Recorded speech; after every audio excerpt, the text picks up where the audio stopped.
شہادت امام حسین رضی اللہ تعالیٰ عنہ پر دنیا میں کوئی شے ایسی نہیں تھی جس نے آہوزاری نہ کی ہو، چاہے وہ انسان ہوں، چاہے وہ جنات ہوں، چاہے ملائکہ ہوں، چاہے چرند و پرند ہوں، ہر شے نے آپ رضی اللہ تعالیٰ عنہ کی شہادت پر غم منایا تھا۔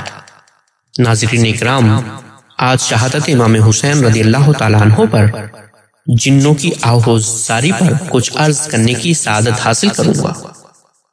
ابو نعیم حبیب ابن ثابت سے روایت کرتے ہیں، حبیب کہتے ہیں کہ میں نے جنوں کو حضرت امام حسین رضی اللہ تعالیٰ عنہ کی شہادت کے غم میں روتے ہوئے سنا، اور وہ نہایت غمناک آواز میں روتے ہوئے یہ شعر پڑھتے تھے: مسح النبی جبینہ فلہ بریق فی الخدود ابواہ من علیا قریش وجدہ خیر الجدود۔ ان کی پیشانی کو نبی کریم صلی اللہ علیہ وسلم چوما کرتے تھے، ان کا چہرہ مبارک نور کے مانند چمکتا تھا، ان کے والدین قریش میں عظیم مرتبہ رکھتے تھے، اور ان کے نانا جان کائنات میں سب سے افضل ہیں۔ ابو نعیم حبیب ابن ثابت سے روایت کرتے ہیں کہ ام المومنین حضرت ام سلمہ رضی اللہ تعالیٰ عنہ فرماتی ہیں کہ میں نے نبی کریم صلی اللہ علیہ وسلم کے وصال مبارک کے بعد کبھی جنوں کو روتے نہیں سنا سوائے آج رات کے۔ جب میں نے جنوں کو روتے ہوئے سنا تو مجھے معلوم ہو گیا کہ میرے بیٹے حسین کو شہید کر دیا گیا ہے۔ میں نے اپنی خادمہ کو بلایا اور اس کو کہا کہ باہر جا کر لوگوں سے صورتحال معلوم کرو۔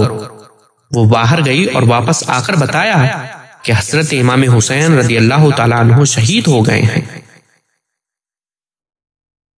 جن حضرت امام حسین رضی اللہ تعالیٰ عنہ کی شہادت پر روتے ہوئے شعر پڑھتے تھے: الا یا عین فابتہلی بجہد ومن یبکی علی الشہداء بعدی الا رہت تقودہم المنایا الی متجبر فی ملک احدی الی متجبر فی ملک احدی۔